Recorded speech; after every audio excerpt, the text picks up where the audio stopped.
আসসালামু আলাইকুম, সবাইকে স্বাগত জানাচ্ছি কিউট কুকিং এর আরো একটি ভিডিও দেখার জন্য। আজকে আমি আপনাদেরকে একটি সেমি ফন্ডেন্ট কেক তৈরি করে দেখাবো। তো কেকটি হচ্ছে নোটবুক থিম কেক। তো আজকে আমি খুব ডিটেলসে দেখানোর চেষ্টা করেছি, তো ভিডিওটা একটু বড় হয়ে গেছে। আশা করছি সবাই একটু ধৈর্য সহকারে পুরো ভিডিওটা দেখবেন। তো ভিউয়ার্স, শুরু করা যাক। প্রথমে আমি একটু ফন্ডেন্ট মথে নিয়েছি, এরপর একটা রোলার প্যান দিয়ে ওই ফন্ডেন্টটাকে ভালো করে বেলে নিচ্ছি। পাতলা রুটির মতো করে ফন্ডেন্টটাকে আমি বেলে নেব।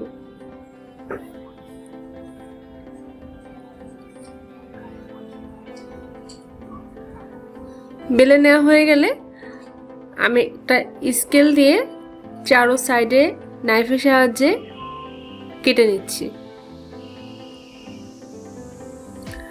আসলে আমার যেই কেকটা আমি বানাবো সেটা হচ্ছে আমার 5 থেকে 5.5 ইঞ্চি চওড়ার কেকটা।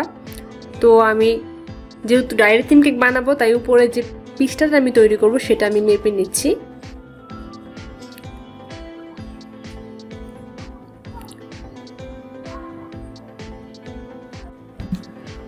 আসলে আমার কেকটা হবে 5/7 ইঞ্চি, চওড়া হবে 5 আর লম্বা হবে 7 ইঞ্চি। তো সেই কেকের মাপ অনুযায়ী আমি এই ফন্ডেন্টটাকে কেটে নিচ্ছি।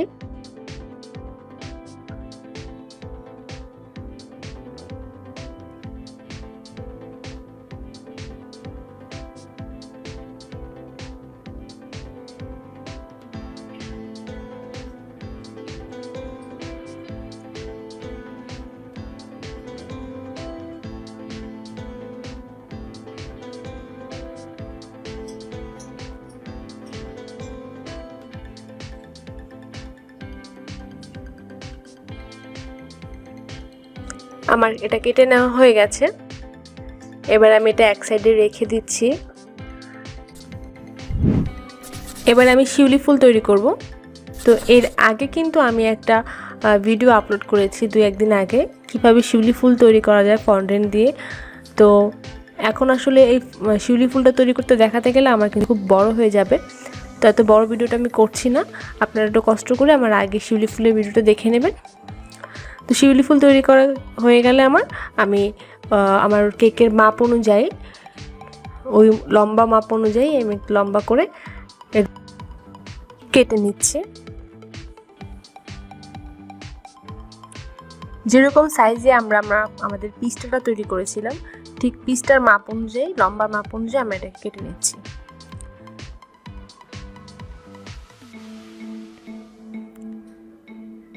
আশা করি বুঝতে পারছেন আপনারা দেখে এটা আমি কি তৈরি করেছি। তো দেখতে থাকুন। এরপরে আমি একটুখানি লাল ফন্ডেন্ট নিব। লাল ফন্ডেন্টটা আমি এরকম লম্বা করে বেলে নিয়েছি। এবারে আমি ছোট ছোট করে মাপ অনুযায়ী, একটার মাপ অনুযায়ী আমি সবগুলোকে কেটে নিচ্ছি।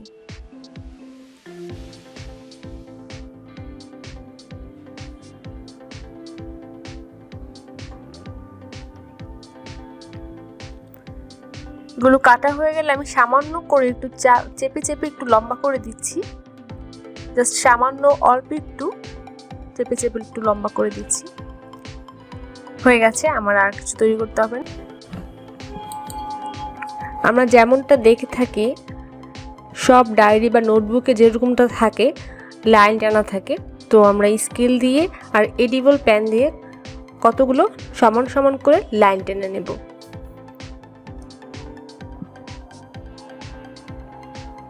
খুব সাবধানে করতে হবে যেন লাইনগুলো যেন আঁকা বাঁকা না হয়ে যায়, তা না হলে কিন্তু আসলে নোটবুকের যে সৌন্দর্য সেটা থাকবে না। তো আপনাকে খুব সাবধানতার সাথে লাইনগুলোকে সমান সমান করে দাগ দিয়ে দিতে হবে।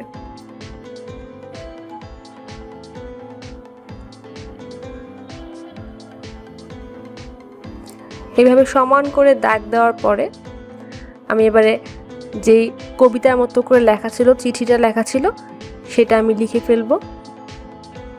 একটু সময় নিয়ে আমি আসলে আস্তে আস্তে চিঠিটা লিখছি। চিঠিটা লেখা শেষ হলে তারপর আমরা কেক ডেকোরেশন করব। তবে ততক্ষণ পর্যন্ত কিন্তু এই ফন্ডেন্টের এটা কিন্তু নর্মাল টেম্পারেচারে রাখতে হবে, এটা কিন্তু ফ্রিজে আমরা রাখবো না।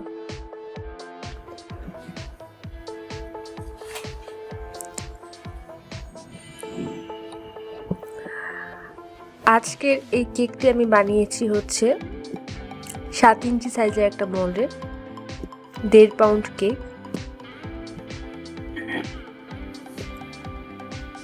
তো আমি কেকটাকে আমি 3টা লেয়ারে ভাগ করে নিয়েছি এবং সাইড থেকে কেটে আমি আরেকটা লেয়ার তৈরি করেছি। তো 3টা লেয়ার তৈরি হয়েছে তার মধ্যে। তো প্রথমে আমি একটু সুগার সিরাপ দিয়ে দিচ্ছি। তো আমি এখানে সুগার সিরাপের সাথে একটু দুধও, যে গুঁড়া দুধ, সেই গুঁড়া দুধটা আমি একটু গুলিয়ে নিয়েছি, এতে করে একটু টেস্টটা ভালো লাগে। এবারে আমি ক্রিম দিয়ে দিচ্ছি পাইপিং ব্যাগে করে। এবারে প্যালেট নাইফ দিয়ে আমি ভালো করে ক্রিমগুলোকে কেকের সাথে লাগিয়ে নিচ্ছি।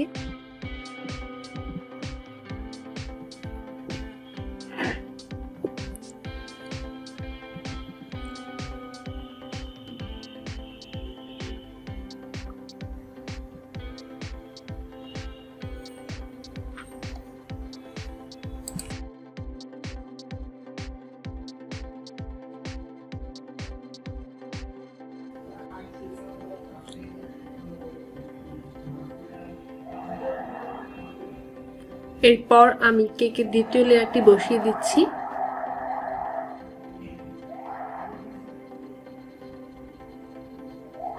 তারপর আবারও আগের মতো একটু সুগার সিরাপ আমি দিয়ে দিব।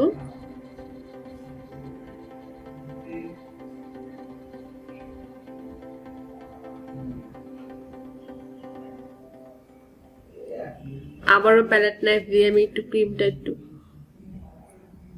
সেট করে দিচ্ছি। এবার একদম থার্ড লেয়ারটা আমি দিচ্ছি।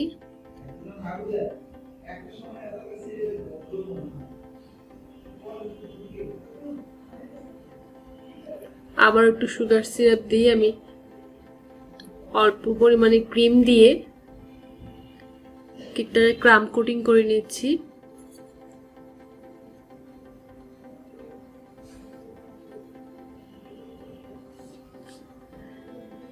এবারে প্যালেট নাইফ দিয়ে ভালো করে আমি কেকের ক্রামগুলোকে কোট করে নেব।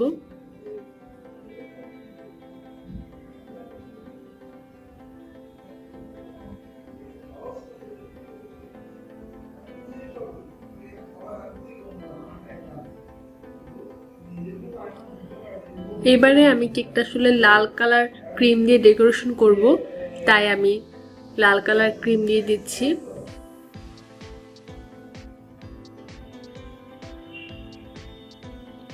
আমি কিন্তু ক্রিমটা খুব বেশি লাল করিনি, হালকা লাল করেছি। যদি আপনারা লাল টুকটুকে ক্রিমের রেসিপি চান তাহলে কিন্তু আমার আগে যে ভিডিও আপলোড করা আছে সেখানে দেখতে পারেন। আমি এর আগে ভিডিওটা কিভাবে লাল ক্রিম সহজে তৈরি করা যায় সেই ভিডিওটি একটা ভিডিও আপলোড করেছি, সেটা দেখে নিতে পারেন। তো আমি একটি প্যালেট নাইফ দিয়ে ভালো করে ক্রিমগুলোকে একটু সমান করে দিচ্ছি।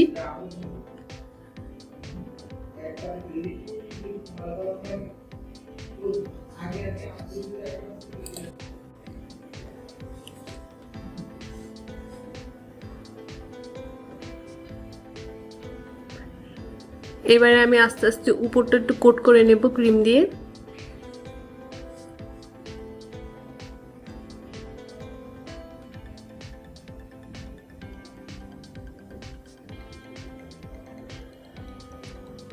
আজকে কেকটা কিন্তু আমি হুইপ ক্রিম দিয়ে তৈরি করছি।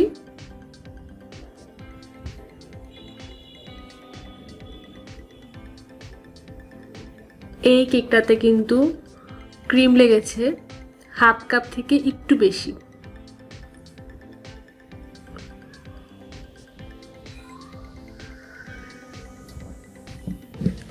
আমি ভালো করে প্যালেট নাইফ দিয়ে উপরের যে অংশটা ভালো করে স্মুথ করার চেষ্টা করছি। তো তার আগে আমি সাইডে একটু ডিজাইন করে নেব, যেহেতু এটা বইয়ের শেপের একটা কেক, বুক থিম কেক। তো বই যেরকম সাইডে একটু পেজের মতো, পৃষ্ঠার মতো একটু আঁকা বাঁকা থাকে, তো তো আমি এটা আর কি একটা জিগজ্যাগ স্মুথার দিয়ে এটা আমি স্মুথ করে নেব।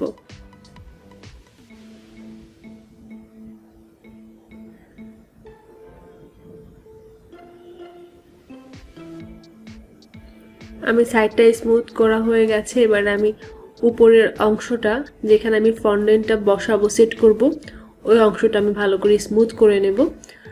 আর যদি আপনি ফন্ডেন্ট কেক তৈরি করেন মানে উপরের অংশে যদি আমরা ফন্ডেন্ট বসাবো তাই উপরটাও তো স্মুথ না হলেও চলবে, সাইডটা যেন ভালো করে স্মুথ হয় সেদিকে খেয়াল রাখতে হবে।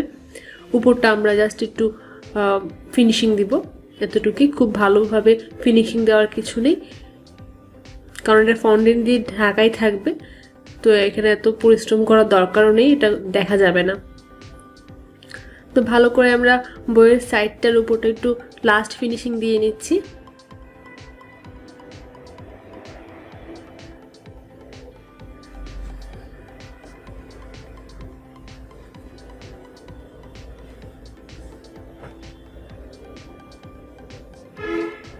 অনেকেই আসলে প্রশ্ন থাকে যে আসলে কেকের ফিনিশিংটা আসে না কেন।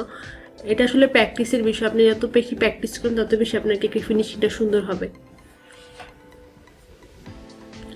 তো আমার কিন্তু ফিনিশিংটা দেওয়া প্রায় শেষ হয়ে গেছে। এবারে আমি ফন্ডেন্ট যেগুলো টপারগুলো বানিয়ে রেখেছি সেগুলো আমি বসিয়ে দেবো এখানে।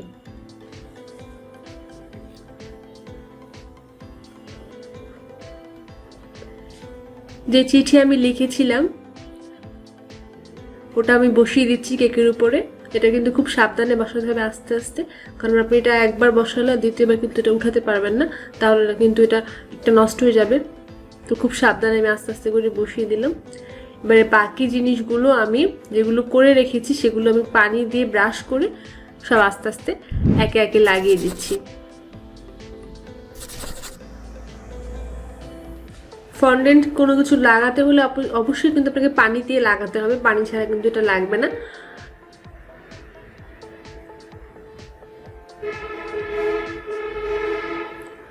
ডায়েরি শেপের মতো আমি সাইড দিয়ে এগুলো লাগিয়ে দিয়েছি। এবারে আমি শিউলি ফুলগুলো সেট করে নেব, তো তার জন্য আমি একটু পানি ব্রাশ করে নিচ্ছি।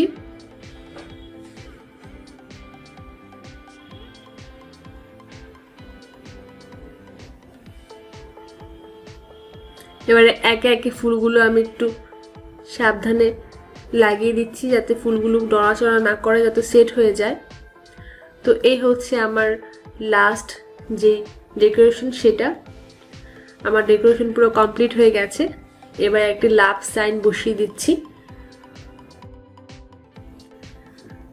তো কেমন লাগলো আমার আজকের এই কেক ডেকোরেশনের ভিডিওটা? আশা করছি অনেক ভালো লেগেছে। যদি ভালো লেগে থাকে তাহলে কিন্তু অবশ্যই লাইক, কমেন্ট এবং সাবস্ক্রাইব করতে ভুলবেন না, কারণ আপনাদের একটা লাইক, একটা কমেন্টই কিন্তু আমাকে অনেক পরিমাণে উৎসাহ যোগায়। আর যদি কোনো রকম প্রশ্ন থেকে থাকে তাহলে কিন্তু অবশ্যই আমাকে কমেন্টে জানিয়ে দেবেন, আমি উত্তর দেওয়ার চেষ্টা করব। আজকে এই পর্যন্তই, পরবর্তীতে থাকবে নতুন একটি কেক ডেকোরেশনের ভিডিও। সেই পর্যন্ত সবাই ভালো থাকবেন, সুস্থ থাকবেন, আর আমার জন্য অনেক অনেক দোয়া করবেন। আসসালামু আলাইকুম।